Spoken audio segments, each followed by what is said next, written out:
ദൈവത്തിൻ്റെ അതിപരിശുദ്ധ നാമം വാഴ്ത്തപ്പെടുമാറാകട്ടെ. ക്രിസ്തുവിൽ പ്രിയരെ, വീണ്ടും വരുന്നവനായ യേശുക്രിസ്തുവിൻ്റെ നാമത്തിൽ ഞാൻ നിങ്ങൾക്കെല്ലാവർക്കും എൻ്റെ സ്നേഹവന്ദനം അറിയിക്കുന്നു. ശക്തനായവൻ എനിക്ക് വലിയവ ചെയ്തിരിക്കുന്നു. അവിടുത്തെ നാമം പരിശുദ്ധം തന്നെ. ഈ ഒരു സഭയിലോട്ട് വീണ്ടും വചന സന്ദേശവുമായി എനിക്ക് അവസരം തന്നതിന് പിതാവായ ദൈവത്തിന് ഞാൻ നന്ദി അർപ്പിക്കുന്നു. ഈ സഭയിലോട്ട് എന്നെ വളരെ സ്നേഹത്തോടെ വചന സന്ദേശത്തിനായി ക്ഷണിച്ച ഈ സഭയിലെ ചുമതല വഹിക്കുന്ന റവറൻ ദേവപ്രസാദ് അച്ഛനും ഞാൻ എൻ്റെ നന്ദി അറിയിക്കുന്നു. കൂടാതെ എന്നെ ഈ സഭയിലോട്ട് വിളിക്കുന്നതിൻ്റെ തീരുമാനത്തെ സ്വാഗതം ചെയ്ത സഹ അച്ഛനായ റവറൻ ആദർശ് അച്ഛനും ഈ സഭയിലെ സഭാ കമ്മിറ്റിക്കും ഞാൻ എൻ്റെ ഹൃദയത്തിൽ നിന്നുകൊണ്ട് എൻ്റെ നന്ദി അറിയിക്കുന്നു. തിരുവനന്തപുരം ഡിസ്ട്രിക്റ്റിൽ തന്നെ, നമ്മുടെ തിരുവനന്തപുരം ജില്ലയിൽ തന്നെ അറിയപ്പെടുന്ന സഭകളിലൊന്നാണ് CSA പളുകൽ സഭ. ഞാൻ ഇതിനു മുമ്പ് ഇവിടെ വന്നിട്ടുണ്ടായിരുന്നു യുവജന വാരത്തിൻ്റെ ആഘോഷത്തിൻ്റെ ഭാഗമായിട്ട്. നിങ്ങളെന്നെ ഓർക്കുമെന്ന് ഞാൻ പ്രതീക്ഷിക്കുന്നു. അപ്പം ആ സമയത്ത് എൻ്റെ ഫ്ലക്സിൽ എൻ്റെ ഫോട്ടോ കണ്ടിട്ട് പലരും ചോദിച്ചു, ഈ സഭയിലാണോ വരുന്നത്, എങ്ങനെ പറ്റി എന്നൊക്കെ പറഞ്ഞ് ഭയങ്കര അഭിനന്ദനമായിരുന്നു എനിക്ക് കിട്ടിയത്. അങ്ങനെ കുറച്ച് പേര് അഭിനന്ദനം പറയുന്നതിനോടൊപ്പം ഇങ്ങനെ ഒരു കാര്യം പറഞ്ഞു, CSA സഭയല്ലേ, ഒരിക്കൽ വിളിച്ചാൽ പിന്നെ വിളിക്കാൻ സാധ്യതയില്ല, പിന്നെ കുറേ വർഷങ്ങൾ കഴിഞ്ഞിട്ടായിരിക്കും വീണ്ടും വചന സന്ദേശത്തിന് വിളിക്കുക എന്നത്. പക്ഷേ ഒരു വർഷമായില്ല, അതിനു മുമ്പ് വീണ്ടും എനിക്ക് ഈ സഭയിലോട്ട് വചന സന്ദേശവുമായി വരാൻ ദൈവം എനിക്ക് അവസരം തന്നു. അത് നിങ്ങൾ എനിക്ക് തന്ന അംഗീകാരവും ആദരവുമായിട്ട് ഞാൻ കരുതുന്നു. ഞാൻ CSA സഭ അംഗമായിരുന്നു. ആ സമയത്ത് ഇവിടെ പ്രസംഗ മത്സരത്തിനൊക്കെ വന്നിട്ടുണ്ടായിരുന്നു, യുവജന സംഘടനയുടെ ഭാഗമായിട്ട്. എനിക്കപ്പം സെക്കൻഡ് പ്രൈസൊക്കെ കിട്ടിയിട്ടുണ്ടായിരുന്നു. പക്ഷേ അതിനേക്കാളും ഒരു സന്തോഷവും അഭിമാനവുമാണ് ഈ ഒരു അൾത്താരയിൽ നിന്ന് പ്രസംഗിക്കുമ്പോൾ ശരിക്കും എനിക്ക് തോന്നുന്നത്. ഞാൻ പഠിപ്പിച്ച കുട്ടികൾ ഈ സഭയിലുണ്ട്, പഠിപ്പിച്ചു കൊണ്ടിരിക്കുന്നവരുണ്ട്, എൻ്റെ കൂടെ വർക്ക് ചെയ്യുന്നവർ ഈ സഭയിലുണ്ട്. ഒത്തിരി സന്തോഷമുണ്ട് നിങ്ങൾക്ക് മുമ്പേ ഇങ്ങനെ വചന സന്ദേശവുമായി നിൽക്കാൻ കഴിഞ്ഞതിൽ. നിങ്ങളുടെ എല്ലാവരുടെയും അനുഗ്രഹത്തോടെ ഞാൻ എൻ്റെ വചന സന്ദേശത്തിലോട്ട് കടക്കുകയാണ്. യേശുക്രിസ്തുവിൻ്റെ ഇഹലോക ജീവിതത്തിലെ സംഭവ ബഹുലമായ അന്ത്യദിനങ്ങളായിരുന്നു ഓശാന ഞായർ മുതൽ പുനരുദ്ധാന ഞായർ വരെയുള്ള 8 ദിനങ്ങൾ. കഷ്ടാനുഭവ ആഴ്ച എന്ന പേരിൽ ക്രിസ്തീയ സഭ ഈ ദിനങ്ങളെ ഓരോ വർഷവും വിശ്വാസികളുടെ ആത്മീയ ജീവിതത്തിൻ്റെ പുതുക്കത്തിനായി പ്രത്യേകം ആചരിച്ചു പോരുന്നു. ഇസഹാക്ക് തൻ്റെ പിതാവായ അബ്രഹാമിനോട് ഇങ്ങനെ ചോദിച്ചു, അപ്പാ, തീയും ഇറകും ഉണ്ടല്ലോ, ബലിക്കുള്ള കുഞ്ഞാടെവിടെയെന്ന്. അബ്രഹാം മറുപടി പറഞ്ഞു, ബലിക്കുള്ള കുഞ്ഞാടിനെ ദൈവം തന്നെ തരുമെന്ന്. യോഹന്നാൻ സ്നാപകൻ തൻ്റെ അടുക്കൽ യേശു വരുന്നത് കണ്ടിട്ട് ഇങ്ങനെ പറഞ്ഞു, ഇതാ ലോകത്തിൻ്റെ പാപത്തെ ചുമക്കുന്ന ദൈവത്തിൻ്റെ കുഞ്ഞാടെന്ന്. അതെ, ലോകത്തിൻ്റെ പാപത്തെ നീക്കുന്ന ദൈവത്തിൻ്റെ ദിവ്യ കുഞ്ഞാട്. മനുഷ്യരാശിയെ പാപത്തിൽ നിന്ന് വീണ്ടെടുക്കുവാൻ തൻ്റെ ഏകജാതനായ പുത്രനെ ബലി നൽകിയ ദൈവത്തിൻ്റെ അതുല്യമായ സ്നേഹത്തെക്കുറിച്ച് നാം ഇന്ന് ചിന്തിക്കുവാൻ പോവുകയാണ്. ദൈവപുത്രനായിരുന്നിട്ടും ദൈവത്തിനോടുള്ള സമാനത നിലനിർത്താതെ സ്വയം ശൂന്യനായി ഭൂമിയിൽ മനുഷ്യനായി അവതരിച്ച് തൻ്റെ സൃഷ്ടികളോടൊത്തു വസിച്ച് അവർക്ക് ശാന്തിയായി, സൗഖ്യമായി, ജീവനായി മാറി ഒടുവിൽ സകല മനുഷ്യരുടെയും പാപം സ്വയം ഏറ്റെടുത്ത് ഒരു കുഞ്ഞാടിനെ പോലെ ക്രൂശിൽ നുറുക്കപ്പെട്ടു. ആദാം വഴിയുണ്ടായ നിയമലംഘനത്തെ നിയമത്തിന് വിധേയനായിക്കൊണ്ട് യേശുക്രിസ്തു ലോകത്തെ വീണ്ടെടുത്തു. പെസഹ കുഞ്ഞാടായ ക്രിസ്തു ബലിയർപ്പിക്കപ്പെട്ടിരിക്കുന്നു എന്നാണ് പൗലോസ് അപ്പോസ്തലൻ അഭിപ്രായപ്പെട്ടത്. ഒരു മനുഷ്യന് പാപമില്ലാതെ ജീവിക്കാൻ കഴിയുമോ എന്ന ചോദ്യത്തിന് മനുഷ്യനായി അവതരിച്ച് പാപത്തിന് അടിമപ്പെടാതെ ദൈവപുത്രനായ മിശിഹ ഉത്തമ മാതൃക നൽകി. ഒരു വലിയ ആഘോഷത്തോടെയാണ് ഹോശന്ന ഞായർ ആരംഭിച്ചത്. യേശു യെരുശലേമിലേക്ക് പ്രവേശിക്കുമ്പോൾ ജനക്കൂട്ടം ആവേശത്തോടെ ഓടിയെത്തി. വഴികളിൽ അവർ വസ്ത്രങ്ങൾ വിരിച്ചു, കൈകളിൽ ഓലക്കമ്പുകൾ പിടിച്ചു. ആകാശം മുഴങ്ങുന്ന ശബ്ദത്തിൽ അവർ വിളിച്ചു, ഹോശന്ന, ദാവീദ് പുത്രന് ഹോശന്ന എന്ന്. യേശുവിനെ ഒരു രാജാവിനെ പോലെ അന്നവർ സ്വീകരിച്ചു. പക്ഷെ മനുഷ്യൻ്റെ മനസ്സ് എത്ര വേഗം മാറുന്നു എന്ന് നോക്കിയേ. കുറേ ദിവസങ്ങൾക്ക് ശേഷം അതേ ജനക്കൂട്ടം, അതേ തെരുവുകൾ, പക്ഷേ ഒരു പുതിയ ശബ്ദം ഉയർന്നു വന്നു, അവനെ ക്രൂശിക്കൂ, അവനെ ക്രൂശിക്കൂ എന്ന്. ഹോശാനയിൽ നിന്ന് ക്രൂശിലേക്ക്, അഭിനന്ദനത്തിൽ നിന്ന് അപമാനത്തിലേക്ക്. ആ സന്തോഷയാത്ര വേദനയുടെ വഴിയായി മാറി. ആര് നിന്നെ തള്ളിപ്പറഞ്ഞാലും ഞാൻ നിന്നെ ഒരിക്കലും തള്ളിപ്പറയില്ല എന്ന് പറഞ്ഞ പത്രോസ് 3 വട്ടം യേശുവിനെ തള്ളിപ്പറഞ്ഞു. ചുംബനം നൽകി യൂദ യേശുവിനെ ഒറ്റിക്കൊടുത്തു. വാത്സല്യപൂർവ്വം സ്നേഹത്തോടെ ഒരാൾ മറ്റൊരാൾക്ക് നൽകുന്ന പരിപാവനമായ പ്രവൃത്തിയാണ് ചുംബനം. ഏറ്റവും ഇഷ്ടമുള്ളവരെ മാത്രമേ നാം ചുംബിക്കുകയുള്ളൂ. എന്നാൽ ആ ചുംബനത്തെ പോലും യൂദ ഇവിടെ കളങ്കപ്പെടുത്തി. സകലവും വിട്ട് തൻ്റെ പിന്നാലെ അനുയായികളായി ഇറങ്ങി തിരിച്ചവർ പാതി വഴിയിൽ യേശുവിനെ വിട്ടുപോയി. നിന്ദയും പരിഹാസവും പീഡനവും വഞ്ചനയും ഒറ്റക്കേറ്റുവാങ്ങേണ്ടി വന്നപ്പോൾ ക്രിസ്തുവിലെ മാനുഷികത എത്രമാത്രം വേദനിച്ചിട്ടുണ്ടാവും.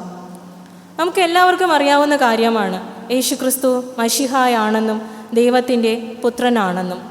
യോഹന്നാൻ 3:26 യേശു ശമരിയ സ്ത്രീയോട് പറഞ്ഞു, നിന്നോട് സംസാരിക്കുന്ന ഞാനാകുന്നു മശിഹ എന്ന്.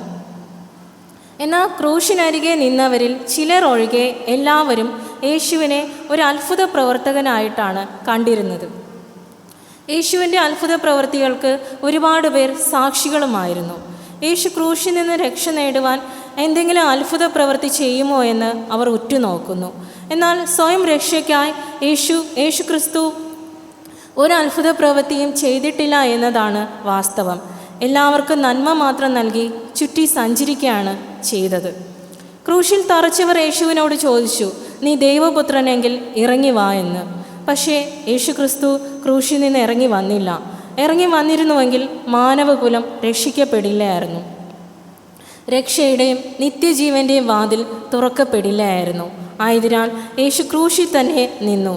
ആ കഠിന വേദനയിലും അവസാനം വരെയും നമ്മെ സ്നേഹിച്ചു. ലോകത്തെ പാപത്തിൻ്റെ ശിക്ഷാവിധിയിൽ നിന്ന് രക്ഷിച്ച സ്നേഹത്തിൻ്റെ വിജയം ക്രൂശിൽ നമുക്ക് കാണാൻ കഴിയും. ലൂക്കോസ് എഴുതിയ സുവിശേഷം 15-ാം അധ്യായം അതിൽ 10-ാം വാക്യത്തിൽ ഇങ്ങനെ പറയുന്നു, മാനസാന്തരപ്പെടുന്ന ഒരു പാപിയെ ചൊല്ലി സ്വർഗത്തിൽ അധികം സന്തോഷം ഉണ്ടാകുമെന്ന്. അങ്ങനെയെങ്കിൽ സകല മനുഷ്യരെയും പാപത്തിൻ്റെ ശിക്ഷാവിധിയിൽ നിന്ന് ക്രൂശിലൂടെ വീണ്ടെടുത്തപ്പോൾ അത് സ്വർഗത്തെ എത്രത്തോളം സന്തോഷിപ്പിച്ച് കാണും. യേശുവിൻ്റെ ജനനത്തിങ്കൽ സ്വർഗീയ സൈന്യം സന്തോഷിച്ചു പാടിയെങ്കിൽ ആ ജനന ദൗത്യം ക്രൂശിലൂടെ പൂർത്തീകരിച്ചപ്പോൾ സ്വർഗത്തിൽ വലിയ സന്തോഷമുണ്ടായി കാണും. മെക്സിക്കോ എന്ന രാജ്യത്തിൽ ഒരു കത്തോലിക്ക ദേവാലയത്തിൽ അൾത്താരയിലുണ്ടായിരുന്ന ക്രൂശിത രൂപം കറുത്തിരുണ്ടതായിരുന്നു. അതെന്തുകൊണ്ടാണ് കറുത്തിരുണ്ടതെന്ന് അവിടെയുള്ള ആളുകൾ പറയുന്നത് ഇങ്ങനെയാണ്. ആ ക്രൂശിത രൂപത്തിൻ്റെ പാദങ്ങളിൽ എന്നും ചുംബിക്കുന്ന ഒരു പുരോഹിതനുണ്ടായിരുന്നു. ഒരിക്കൽ പുരോഹിതനോട് ദേഷ്യമുണ്ടായിരുന്ന, ശത്രുതയുണ്ടായിരുന്ന ഒരാൾ ആ ക്രൂശിത രൂപത്തിൻ്റെ പാദങ്ങളിൽ കൊടിയ വിഷം പുരട്ടിവെച്ചു. പതിവ് പോലെ പുരോഹിതൻ പ്രാർത്ഥിക്കാനും ചുംബിക്കാനും വന്നു. പക്ഷേ പുരോഹിതനെ ഒന്നും സംഭവിച്ചില്ല. പക്ഷേ ആ ക്രൂശിത രൂപം കറുത്തിരുണ്ടുപോയി. അതുപോലെയാണ് പാപത്തിൻ്റെ കൊടിയ വിഷമായ നരകാഗ്നിയിൽ നിന്ന് നമ്മെ രക്ഷിക്കുവാൻ വേണ്ടി കർത്താവായ യേശുക്രിസ്തു ബലിയായത്. യേശുക്രിസ്തുവിൻ്റെ ക്രൂശീകരണത്തിന് മുമ്പ് പീലാത്തോസിൻ്റെ കൽപ്പന പ്രകാരം യേശുവിനെ ചമ്മട്ടി കൊണ്ട് അടിച്ചിരുന്നു. റോമൻ രീതി അനുസരിച്ച് ഒരു വ്യക്തിയെ കുനിച്ച് തൂണിനോട് ബന്ധിച്ചാണ് ചമ്മട്ടി കൊണ്ട് അടിക്കുന്നത്. കൂർത്ത എല്ലിൻ കഷ്ണങ്ങളോ ഈയമോ ചേർത്ത് ബന്ധിച്ച തോൽവാറാണ് ചമ്മട്ടി. ഇതിൻ്റെ പ്രഹരമേക്കുമ്പോൾ മനുഷ്യ ശരീരത്തിൽ നിന്ന് മാംസം വേർപെടുന്നു. പഴയ നിയമം അനുസരിച്ച് ഒരു കുഞ്ഞാടിനെ ബലിയർപ്പിക്കാൻ കൊണ്ടുപോകുമ്പോൾ പൂർണ്ണ ആരോഗ്യത്തോടെ വേദനിപ്പിക്കാതെയാണ് കൊണ്ടുപോകുന്നത്. എന്നാൽ ഇവിടെ ക്രൂശിൽ യേശു നമുക്ക് വേണ്ടി ബലിയാകാൻ എത്തിയത് നന്നായിട്ട് നുറുക്കപ്പെട്ടിട്ടാണ്. സ്നേഹത്തിൻ്റെ പരമാവധി ക്രൂശിൽ തെളിയിക്കപ്പെട്ടതായിട്ട് നമുക്ക് കാണാൻ കഴിയും.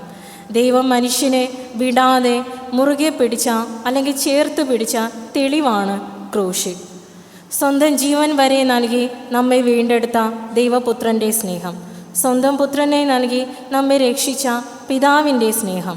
യോഹന്നാൻ എഴുതിയ സുവിശേഷം 3:6 പറയുന്നു, തൻ്റെ ഏകജാതനായ പുത്രനിൽ വിശ്വസിക്കുന്ന ഏവനും നശിച്ചു പോകാതെ നിത്യജീവൻ പ്രാപിക്കേണ്ടതിന് ദൈവം അവനെ നൽകുവാൻ തക്കവണ്ണം ലോകത്തെ സ്നേഹിച്ചുവെന്ന്.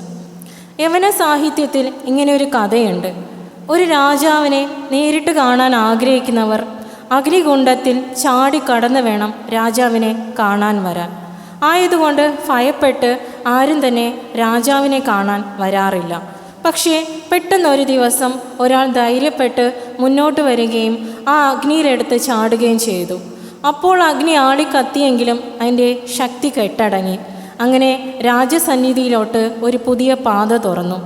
മനുഷ്യവർഗത്തിന് രക്ഷയും നിത്യജീവനും ലഭിക്കുന്നതിന് വേണ്ടി ദൈവകോപാഗ്നിയിൽ വെന്തെരിഞ്ഞത് ദൈവത്തിൻ്റെ ഏകപുത്രനാണ്.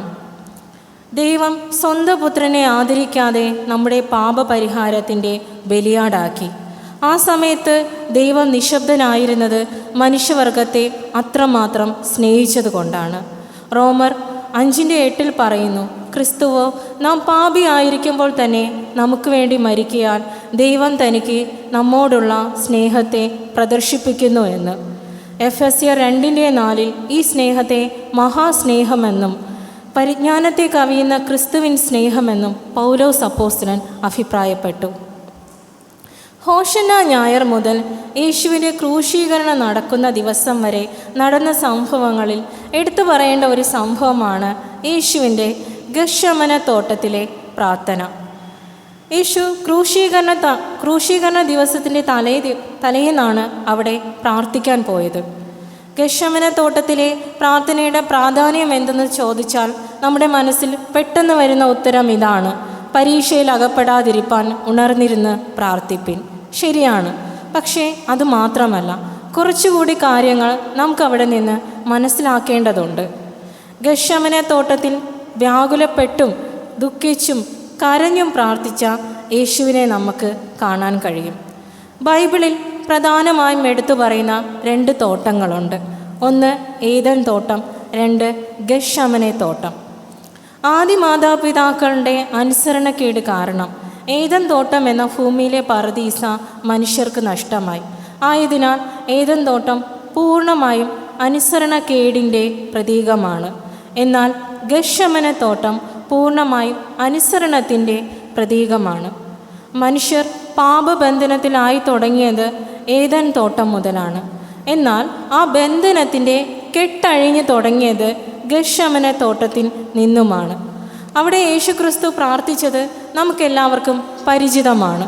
മാർക്കോസ് എഴുതിയ സുവിശേഷം 14-ാം അധ്യായം 36-ാം വാക്യം: ആബാ പിതാവേ, നിനക്കെല്ലാം കഴിയും. ഈ പാനപാത്രം എങ്കിൽ നിന്ന് നീക്കേണമേ. എങ്കിലും ഞാൻ ഇച്ഛിക്കുന്നതല്ല, നീ ഇച്ഛിക്കുന്നതത്രേ ആകട്ടെ എന്ന് പറഞ്ഞു. യേശുവിൻ്റെ ഈ പ്രാർത്ഥന ഓർക്കുമ്പോൾ ചിലർക്കെങ്കിലും ഇങ്ങനെ തോന്നാം: യേശു ക്രൂശ് മരണത്തെ ഭയപ്പെട്ടിരുന്നു, യേശുവിന് പ്രാണഭയമുണ്ടായിരുന്നു, യേശുവിനെ ഒരു ഭീരുവിനെ പോലെയൊക്കെ തോന്നാം. പക്ഷേ ഒരിക്കലും അങ്ങനെയല്ല. യേശു പൂർണ്ണ മനസ്സോടെയാണ് ക്രൂശ് മരണം സ്വീകരിച്ചത്. ക്രൂശ് മരണം യേശുവിനെ ആരും അടിച്ചേൽപ്പിച്ചതോ യാദൃച്ഛികമോ ആയിരുന്നില്ല. യേശു തന്നെ സ്വയം തിരഞ്ഞെടുത്തതാണ്. അതിനായിട്ടാണല്ലോ ദൈവപുത്രൻ ഭൂമിയിലേക്ക് വന്നതും. ക്രൂശ് മരണത്തെക്കുറിച്ച് യേശു തന്നെ മുൻകൂട്ടി പലതവണ പറഞ്ഞിട്ടുള്ളതാണ്. യോഹന്നാൻ സുവിശേഷം 2-ാം അധ്യായം 19-ാം വാക്യം: യേശു അവരോട്, ഈ മന്ദിരം പൊളിക്കുവിൻ, ഞാൻ 3 ദിവസത്തിനകം അതിനെ പണിയും എന്ന് പറഞ്ഞു. യേശുവിൻ്റെ ജനനത്തെക്കുറിച്ചും മരണത്തെക്കുറിച്ചും കൂടുതൽ പ്രവചിച്ച പ്രവാചകനാണ് യെശയ്യാവ്. യെശയ്യാവ് പ്രവാചകൻ യേശുവിൻ്റെ ക്രൂശ് മരണത്തെക്കുറിച്ച് പറയുന്നത് ഇങ്ങനെയാണ്. യെശയ്യാവ് 53-ാം അധ്യായം 6-ാം വാക്യം: നാം എല്ലാവരും ആടുകളെപ്പോലെ തെറ്റിപ്പോയിരുന്നു, നാം ഓരോരുത്തരും താന്താൻ്റെ വഴിക്ക് തിരിഞ്ഞിരുന്നു. എന്നാൽ യഹോവ നമ്മുടെ എല്ലാവരുടെയും അകൃത്യം അവൻ്റെ മേൽ ചുമത്തിയെന്ന് കാണാം. യേശുവിനെ പ്രതി ഒരുപാട് രക്തസാക്ഷികൾ പിന്നീട് തിരുസഭയിൽ ഉണ്ടായിട്ടുണ്ട്. അവരെല്ലാം തന്നെ ദുർബലരായ മനുഷ്യരായിരുന്നു. എന്നാൽ അവർ ധൈര്യത്തോടെ ഭയമില്ലാതെ മരണത്തെ നേരിട്ടു. ഉദാഹരണം പറഞ്ഞാൽ ലോറൻസ് എന്ന വിശുദ്ധൻ, അദ്ദേഹത്തെ യേശുവിനെ പ്രതി രാജാവ് പിടിക്കുകയും തിളച്ച എണ്ണയിലിടുവാൻ കൽപ്പിക്കുകയും ചെയ്തു. ആ തിളച്ച എണ്ണയിൽ കിടന്നുകൊണ്ട് ആ വിശുദ്ധൻ പറഞ്ഞത് ഇങ്ങനെയാണ്: രാജാവേ, പകുതി വെന്തു, ഇനി മറിച്ചിട്ടോളൂ എന്ന്. ലിബിയയിൽ 20 ക്രിസ്ത്യൻ മത്സ്യത്തൊഴിലാളികളെ ജിഹാദി തീവ്രവാദികൾ പിടിക്കുകയും തലവെട്ടി കൊല്ലുകയും ചെയ്തു. അവരും കത്തിക്ക് മുന്നിൽ ഭയപ്പെടാതെ ധൈര്യത്തോടെയാണ് നിന്നത്. സാധാരണക്കാരായ ഇവർ പോലും ഭയപ്പെട്ടില്ല. പിന്നെ ദൈവപുത്രൻ ഭയപ്പെടാൻ ഒരു സാധ്യതയുമില്ല. വീണ്ടും നമുക്ക് സംശയം തോന്നാം, പിന്നെ എന്തിനാണ് യേശു ഗെത്ശമനെ തോട്ടത്തിൽ അത്രയും വ്യാകുലപ്പെട്ടതെന്ന്. മാർക്കോസ് 14 അധ്യായം 35 വാക്യം ഒന്ന് നോക്കിയേ. പിന്നെ അവൻ അല്പം മുമ്പോട്ട് ചെന്ന് നിലത്ത് വീണു, കഴിയുമെങ്കിൽ ആ നാഴിക നീങ്ങിപ്പോകണം എന്ന് പ്രാർത്ഥിച്ചു. യേശു ഇവിടെ ഒരു നാഴികയെക്കുറിച്ച് മാത്രം വിചാരിച്ച് വ്യാകുലപ്പെട്ടിരുന്നു. നാഴിക എന്നാൽ മണിക്കൂർ. ഏത് മണിക്കൂറായിരിക്കാം? യേശുക്രിസ്തുവിൻ്റെ ക്രൂശീകരണ സമയത്ത് 6 മണി മുതൽ 9 മണി വരെ ദേശത്തെല്ലാം ഇരുട്ടുണ്ടായെന്ന് നമുക്ക് ബൈബിളിൽ കാണാൻ കഴിയും. ഇരുട്ടല്ലെങ്കിൽ ഇരുൾ എന്നാൽ അന്ധകാരം, അന്ധകാരം എന്നാൽ നരകം.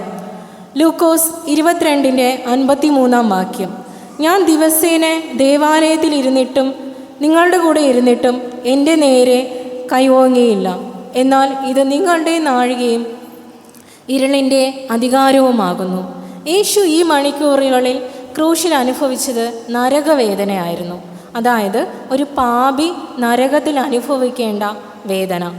മാർക്കോസ് 2:7 പറയുന്നു, ഞാൻ നീതിമാന്മാരെയല്ല പാപികളെ അത്രേ വിളിപ്പാൻ വന്നതെന്ന്.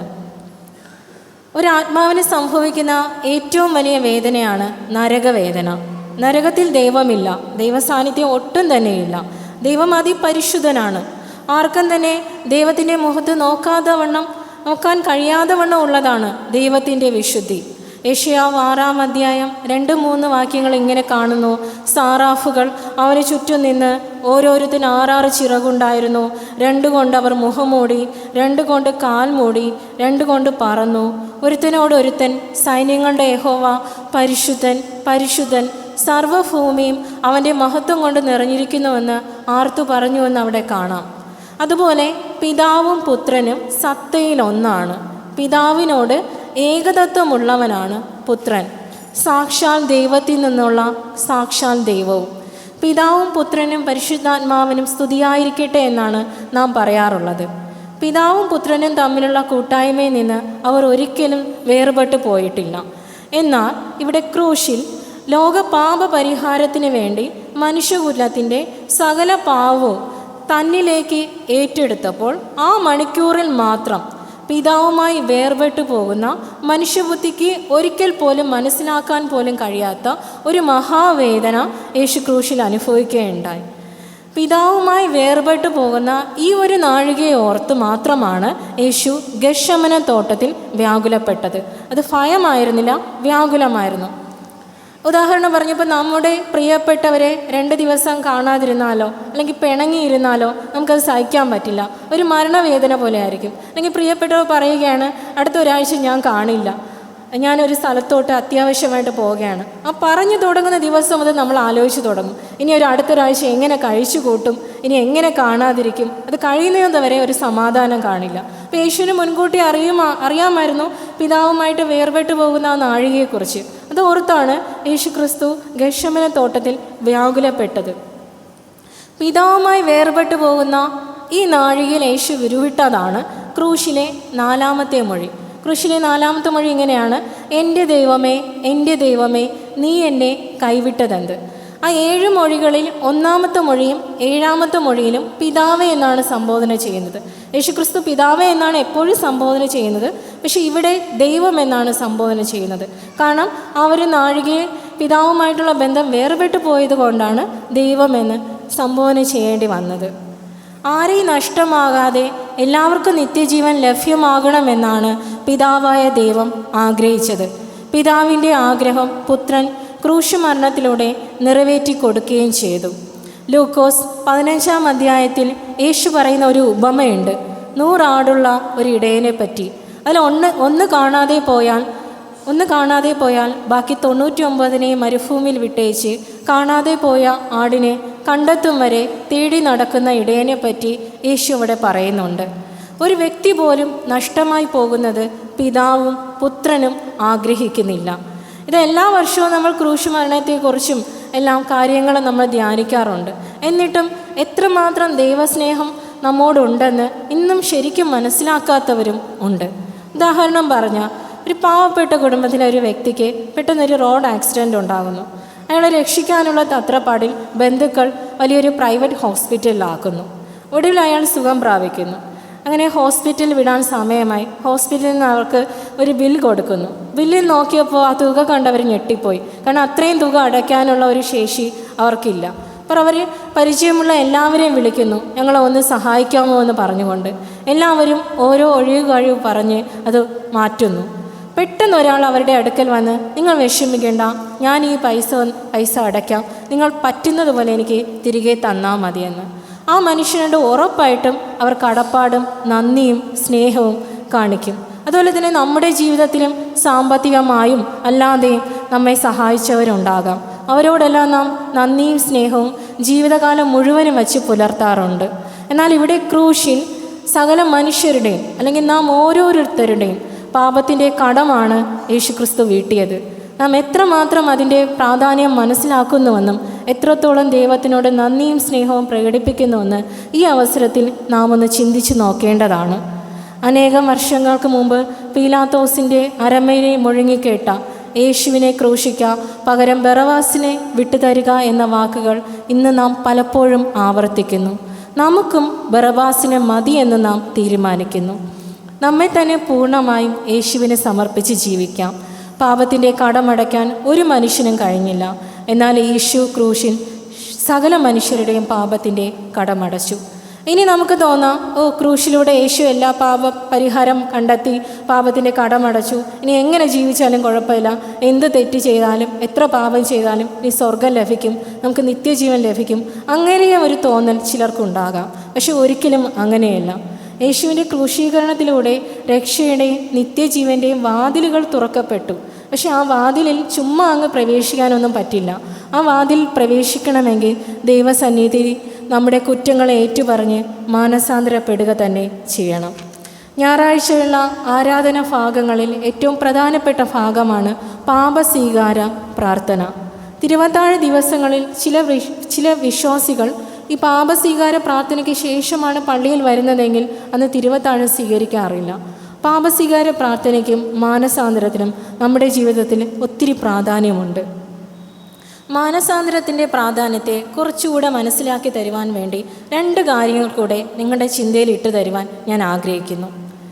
യേശുവിനെ ക്രൂശിക്കാൻ കൽപ്പന പുറപ്പെടുവിച്ച പീലാത്തോസിനും യേശുവിനെ ക്രൂശിക്കാൻ മുറവിളി കൂട്ടിയ യഹൂദ ജനത്തിനും എന്ത് സംഭവിച്ചുവെന്നുകൂടെ നമുക്ക് നോക്കാം.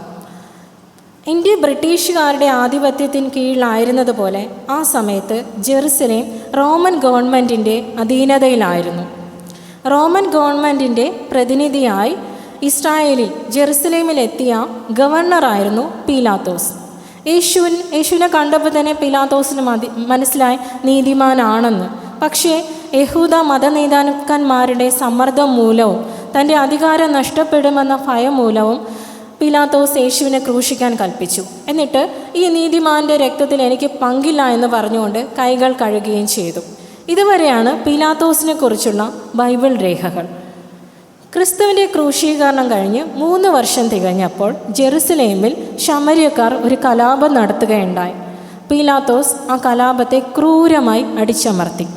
കലാപത്തിന് നേതൃത്വം നൽകിയവർ റോമൻ ഗവൺമെൻറ്റിന് പീലാത്തോസിനെതിരായിട്ട് ഒരു പരാതി നൽകി. അങ്ങനെ പീലാത്തോസിനെ റോമിലേക്ക് തിരികെ വിളിച്ചു. ഗവർണർ സ്ഥാനം നഷ്ടപ്പെട്ടു. പീലാത്തോസ് വിചാരണ നേരിട്ടു. ആ വിചാരണയിൽ പീലാത്തോസ് കുറ്റക്കാരനാണെന്ന് കണ്ടെത്തുകയും പീലാത്തോസിനെ ഗാൽ എന്ന് പറയുന്ന, ഇപ്പോൾ ഫ്രാൻസിലാണ് ആ സ്ഥലത്തേക്ക് നാടുകടത്തുകയും ചെയ്തു. അവിടെ വെച്ച് പീലാത്തോസ് ആത്മഹത്യ ചെയ്തു എന്നാണ് അദ്ദേഹത്തിനെ കുറിച്ചുള്ള ചരിത്രരേഖകൾ സൂചിപ്പിക്കുന്നത്. അധികാരം നഷ്ടപ്പെടുമെന്ന ഭയത്താൽ ഒരു നീതിമാൻ്റെ രക്തത്തിൻ്റെ വില കണ്ടില്ലെന്ന് നടിച്ചു. ആ അധികാരം തന്നെ പീലാത്തോസിൻ്റെ നാശത്തിനും കാരണമായി തീർന്നു. അടുത്തതായിട്ട് യഹൂദ ജനത്തിന് എന്ത് സംഭവിച്ചെന്നോടെ നമുക്ക് പരിശോധിക്കാം. അവർ ചെയ്യുന്ന കാര്യം എന്താണെന്ന് പോലും മനസ്സിലാക്കാൻ അവർ ശ്രമിച്ചില്ല. മശിഹായുടെ സർവ്വലക്ഷണങ്ങളും യേശുവിൽ അന്ന് പ്രത്യക്ഷമായി വെളിപ്പെട്ടിരുന്നതാണ്. യേശു ജീവൻ്റെ വചനങ്ങൾ ഉപദേശിച്ചതും ജീവൻ പ്രദാനം ചെയ്തതും അവർ കണ്ടതാണ്, അറിഞ്ഞതാണ്. എന്നിട്ടും അവരുടെ പ്രവൃത്തിയുടെ ക്രൂരത ചിന്തിച്ച് ഗ്രഹിക്കാൻ യഹൂദജനത്തിന് അന്ന് കഴിഞ്ഞില്ല. അവർക്ക് എന്ത് സംഭവിച്ചു എന്ന് പറയുന്നതിന് മുമ്പേ ഞാൻ കുറച്ച് വചനങ്ങൾ ഇവിടെ വായിക്കുന്നു. ലൂക്കോസ് 13-ാം അധ്യായം 34-35 വാക്യങ്ങൾ. ലൂക്കോസ് 13-ാം അധ്യായം 34-35 വാക്യങ്ങൾ. യെരൂശലേമേ, യെരൂശലേമേ, പ്രവാചകന്മാരെ കൊല്ലുകയും നിന്റെ അടുക്കൽ അയച്ചിരിക്കുന്നവരെ കല്ലെറിയുകയും ചെയ്യുന്നവളെ, കോഴി തൻ്റെ കുഞ്ഞുങ്ങളെ ചിറകിൻ കീഴിൽ ചേർക്കും പോലെ നിന്റെ മക്കളെ എത്ര വട്ടം ചേർത്തുകൊള്ളുവാൻ എനിക്ക് മനസ്സായിരുന്നു, നിങ്ങൾക്കോ മനസ്സായില്ല. നിങ്ങളുടെ ഭവനം ശൂന്യമായി തീരും. കർത്താവിൻ്റെ നാമത്തിൽ വരുന്നവൻ അനുഗ്രഹിക്കപ്പെട്ടവനെന്ന് നിങ്ങൾ പറയുവോളം നിങ്ങളിനി എന്നെ കാണുകയില്ല എന്ന് ഞാൻ നിങ്ങളോട് പറയുന്നു. അടുത്തതായി ലൂക്കോസ് 23-ാം അധ്യായം 27-28 വാക്യങ്ങൾ. ഒരു വലിയ ജനസമൂഹവും അവനെ ചൊല്ലി വിലപിച്ച് മുറയിടുന്ന അനേക സ്ത്രീകളും അവൻ്റെ പിന്നാലെ ചെന്നു. യേശു തിരിഞ്ഞ് അവരെ നോക്കി, യെരൂശലേം പുത്രിമാരെ, എന്നെ ചൊല്ലി കരയേണ്ട, നിങ്ങളെയും നിങ്ങളുടെ മക്കളെയും ചൊല്ലി കരയുവിൻ. യേശുക്രിസ്തുവിൻ്റെ ക്രൂശീകരണം കഴിഞ്ഞ് 40 വർഷം തികഞ്ഞപ്പോൾ റോമൻ ഗവൺമെൻറ് കൂടുതൽ സൈന്യത്തെ ജെറുസലേമിലേക്ക് അയക്കുകയും ജെറുസലേമിനെ പൂർണ്ണമായും അവരുടെ അധീനതയിലാക്കി മാറ്റുകയും ചെയ്തു. എല്ലാ യഹൂദരെയും അടിമകളാക്കി. ദിവസേന 100-ൽ കൂടുതൽ യഹൂദരെ അവർ ക്രൂശിലേറ്റുകയുണ്ടായി. ഏറ്റവും പരിതാപകരമായ കാര്യമെന്നത് അവിടെ ക്ഷാമമുണ്ടായി. പട്ടിണി മൂലം ലക്ഷക്കണക്കിന് യഹൂദരാണ് മരിച്ചത്. പട്ടിണിയെ അതിജീവിക്കാൻ പുല്ലും മരത്തിൻ്റെ തോലും കഴിച്ചാണ് അവർ ജീവിച്ചത്. മാത്രമല്ല, ഒരമ്മ കുഞ്ഞിനെ വേവിച്ച് കഴിച്ചുവെന്ന് വരെ ചരിത്രത്തിൽ പറയുന്നുണ്ട്. അതിജീവിച്ച യഹൂദർ അവിടെ നിന്നും ജെറുസലേമിൽ നിന്നും പലായനം ചെയ്തു. ലോകത്തിൻ്റെ നാനാഭാഗത്ത് അവർക്ക് ചിതറിപ്പാർക്കേണ്ടി വന്നു. അവിടെയും അവർ വേട്ടയാടപ്പെട്ടു.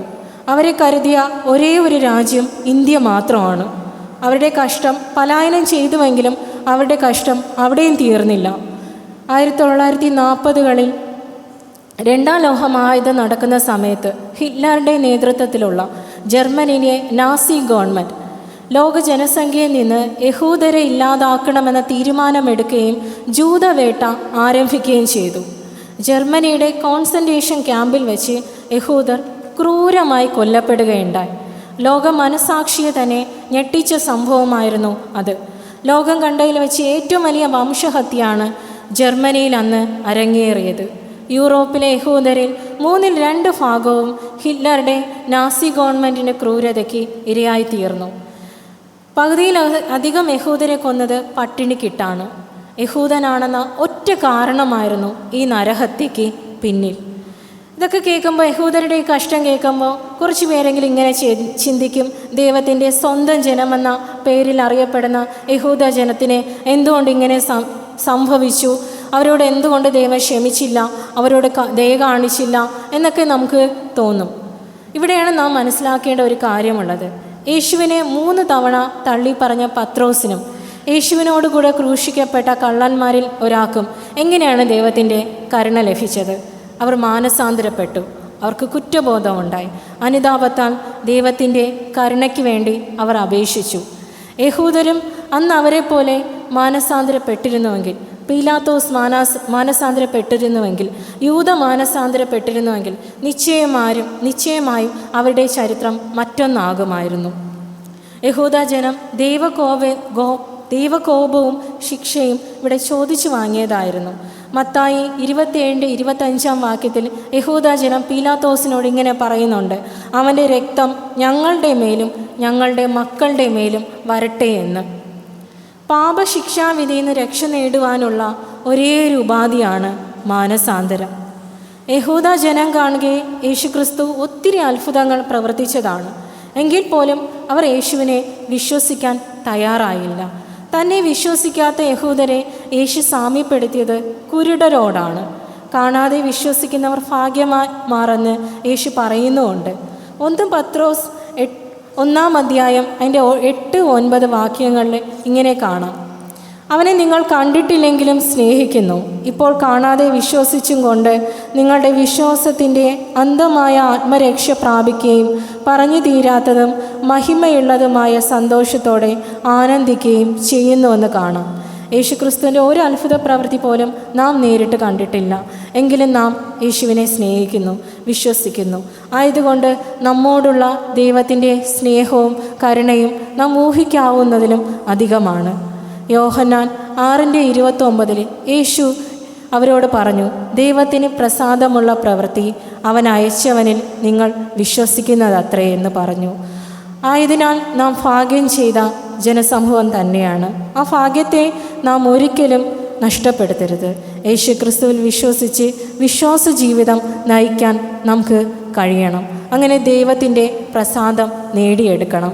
വെളിപ്പാട് 2-ാം അധ്യായം 10-ാം വാക്യം, അതിൽ യേശു പറയുന്നുണ്ട്, മരണപര്യന്തം വിശ്വസ്തനായിരിക്കുക, എന്നാൽ ജീവകിരീടം ഞാൻ നിനക്ക് തരാമെന്ന്. ഏതാനും വർഷങ്ങൾക്ക് മുമ്പ് ന്യൂഡൽഹിയിൽ വെച്ച് വിശുദ്ധ തോമസ് അപ്പോസ്തലൻ നമ്മുടെ ഭാരതത്തിൽ വന്നതിൻ്റെ സ്മരണ ആഘോഷിക്കുകയുണ്ടായി. ആ സമ്മേളനത്തിൽ ഒട്ടേറെ വൈദികരും വിവിധ സഭകളുടെ അധ്യക്ഷന്മാരും പ്രമുഖരും പങ്കെടുത്തിരുന്നു. അന്നത്തെ രാഷ്ട്രപതിയായിരുന്ന ഡോക്ടർ രാജേന്ദ്ര പ്രസാദ് ആയിരുന്നു ആ ഒരു സമ്മേളനത്തിൽ മുഖ്യ അതിഥി. പല ക്രൈസ്തവ നേതാക്കന്മാരും ക്രിസ്തു മതത്തെക്കുറിച്ചും യേശുക്രിസ്തുവിൻ്റെ ആദർശ മാഹാത്മ്യങ്ങളെക്കുറിച്ചും ഒത്തിരി പ്രസംഗിച്ചു. എന്നാൽ ഉപസംഹാര പ്രസംഗത്തിൽ രാഷ്ട്രപതി പറഞ്ഞത് ഇങ്ങനെയാണ്: യേശുക്രിസ്തുവിൻ്റെ ആദർശങ്ങളെ കുറച്ചെങ്കിലും പ്രായോഗികമാക്കാൻ ശ്രമിച്ച ഒരൊറ്റ ഇന്ത്യക്കാരനെ എനിക്കറിയൂ, അത് മഹാത്മാഗാന്ധിയാണെന്ന്. അദ്ദേഹത്തിൻ്റെ ഈ വാക്കുകളിൽ ക്രൈസ്തവരായ നമുക്ക് തിരസ്കരിക്കാൻ പാടില്ലാത്ത വെല്ലുവിളിയുടെ ഒരു ധ്വനിയുണ്ട്. ക്രിസ്തുമതം ബാഹ്യാചാരങ്ങളും വേഷവിധാനങ്ങളും കൊണ്ടല്ല ശ്രദ്ധിക്കപ്പെടേണ്ടത്, മറിച്ച് ക്രിസ്തുവിൻ്റെ സ്നേഹം, ക്ഷമ, കരുണ എന്നിവ നമ്മളിലൂടെ ലോകമറിയണം. ക്രൂശിനെ സ്നേഹവും ക്ഷമയും ജീവിതകാലം മുഴുവനും പിന്തുടരാനുള്ള കൃപ ദൈവം നമുക്ക് എല്ലാവർക്കും നൽകുമാറാകട്ടെ. ദൈവപുത്രൻ വീണ്ടും വരുമ്പോൾ തേജസ്സിൻ്റെ വാടാത്ത കിരീടം പ്രാപിക്കാൻ ദൈവം നമ്മെ ശക്തരാക്കട്ടെ. ആമേൻ. ദൈവസന്നിധിയിൽ ഒരു നിമിഷം നമ്മുടെ തലകളെ വണക്കി പ്രാർത്ഥിക്കാം. അനന്തമായ സ്നേഹത്തിൻ്റെയും കരുണയുടെയും ഉറവിടമായ സ്വർഗീയ പിതാവേ, അങ്ങയുടെ പുത്രനിലൂടെ ഞങ്ങളെ രക്ഷിച്ചതിനാൽ, പാപത്തിൻ്റെ ശിക്ഷാവിധിയിൽ നിന്ന് ഞങ്ങളെ വീണ്ടെടുത്തതിനാൽ ഞങ്ങൾ ഈ അവസരത്തിൽ അങ്ങയ്ക്ക് നന്ദി അർപ്പിക്കുന്നു. അങ്ങയുടെ കൃപയാൽ ഞങ്ങളെ നടത്തണമേ. ഞങ്ങളെ തന്നെ പൂർണ്ണമായും അങ്ങയ്ക്ക് സമർപ്പിച്ച് ജീവിക്കുവാൻ ഞങ്ങൾ ആഗ്രഹിക്കുന്നു. അങ്ങയുടെ വിശ്വാസത്തിന് യോജിച്ച്, അങ്ങയുടെ സ്നേഹത്തിന് യോജിച്ച് വിശ്വാസ ജീവിതം നയിക്കുവാൻ ഞങ്ങളെ സഹായിക്കണമേ. ഈ വചന സന്ദേശം ഘോഷിക്കുവാൻ അടിയനെ ശക്തിപ്പെടുത്തിയതിനാൽ അങ്ങയ്ക്ക് നന്ദി അറിയിക്കുന്നു.